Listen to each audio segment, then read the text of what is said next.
Hi guys, welcome back to my channel and welcome to my first Vlogtober. I think I'm only going to do 2 of these videos, but this video I'm going to share some tips and tricks of being a haunt actor. As you can tell, my voice is pretty shot right now because we opened Friday night and this is my first day off since opening. So we've only done 2 days, but as you can tell, it took out a lot of my voice. So this is what you got for now, so let's get into the video. Change up your act.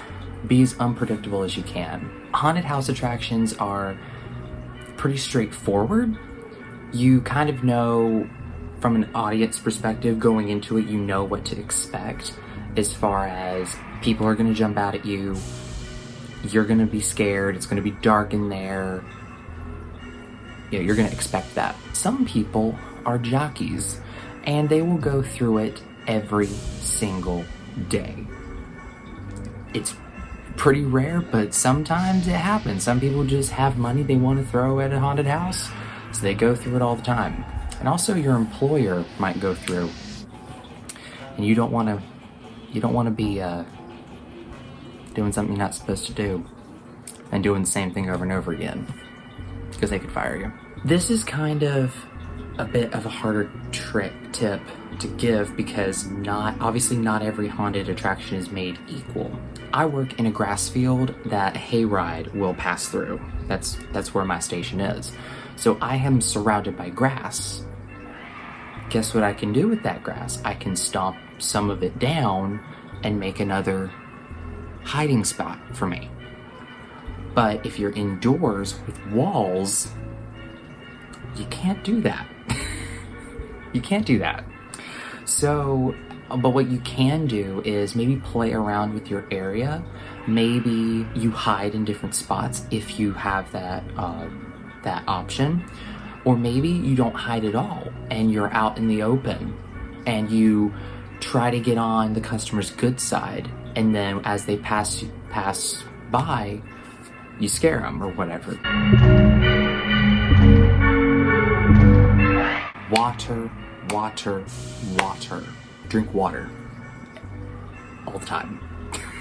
You don't need water just for like hydration, you also need it for your voice. Hello, as you can tell, my voice is kind of shot right now. It is very important that you stay hydrated in that job. It can take a lot out of you, and you need to be able to stay as energetic for multiple hours, because it's not just like a show. It's not like a musical or a performance where you have to stay up for like 2 hours.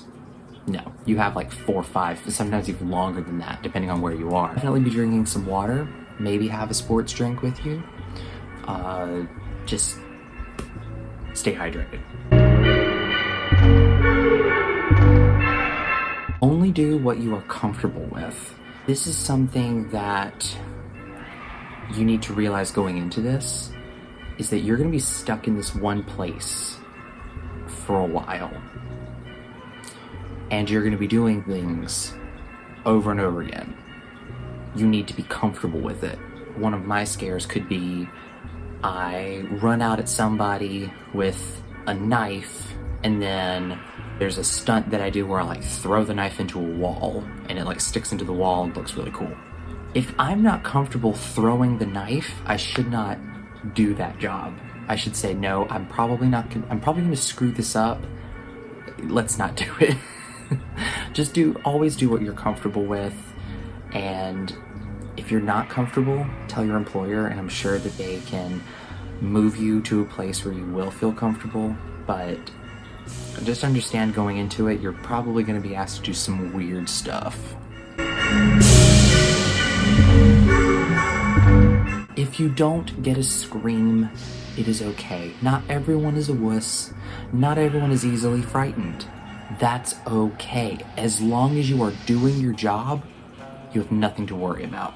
A scream does not necessarily mean you scared the person. Even they may not even jump.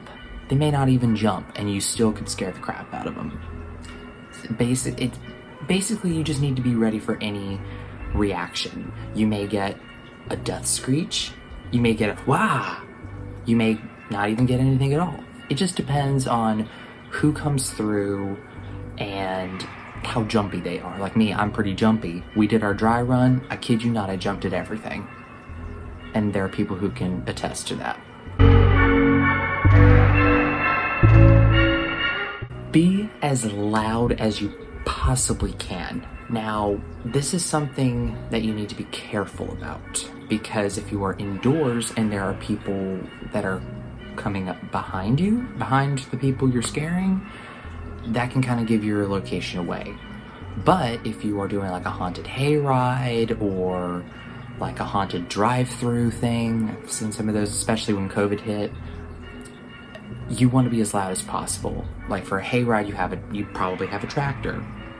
For a drive-through, you have cars. You need to be heard over that.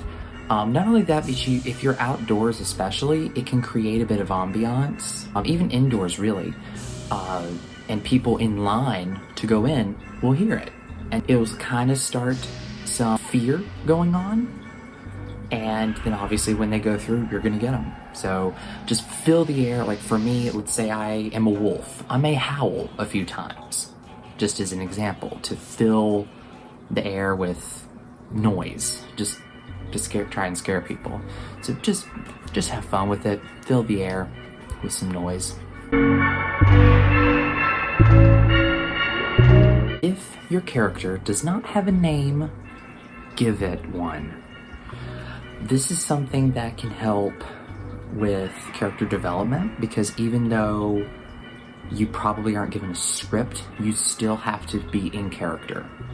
And sometimes it helps for you to have a name. Like for example, my character last year was named Angus. I just named him Angus. And that's just who I went with the entire time. I was Angus Callahan, butcher by trade, killer by choice. Name your character. However, your character may have one. Like for example, if you work at some place such as Universal Halloween Horror Nights or something, you may have a named character. You might be Freddy, you could be Jason, you could be Pennywise, you could be the Nun. You know, that you probably will have a name for like trademark haunted houses, but for the most part, you pretty much will just be a generic character, like a monster, or a butcher, a mad scientist, a witch, whatever, fill in the blank. Just give your character a name and have some fun. Stay in full costume and always be close to your position. You never know when the next group is gonna sneak up behind you. And if they do sneak up behind you and you are not there, you are screwed.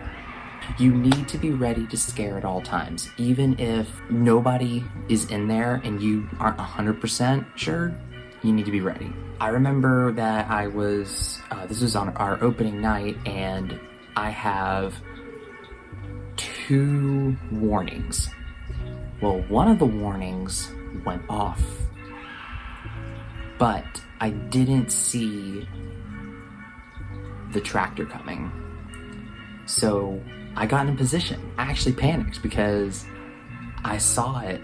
I saw the warning, got in position, and nobody came by.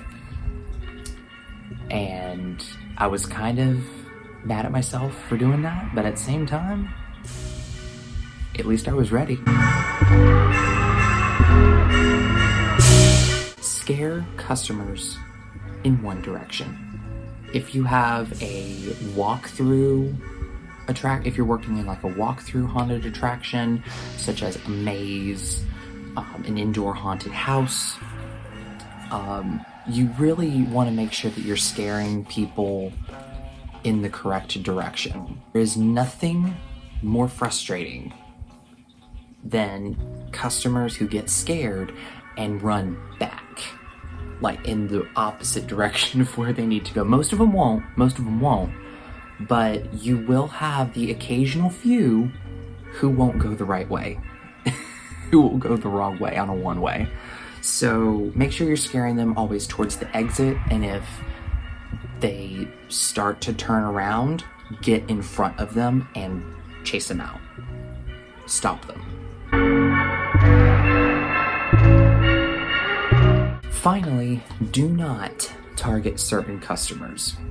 This one is, it kind of sucks some fun out of it because some customers will scream more than others. And if you're someone like me, you will scare the crap out of that particular customer. You know, you might always be right behind them and they might give you a good scream, which, by the way, scream is like a tip for scare actors. That means we know we're doing our job right. And it's also kind of enjoyable. Make sure you kind of scare everybody equally. But if somebody comes through who has a camera or is someone you know, go right ahead, target them.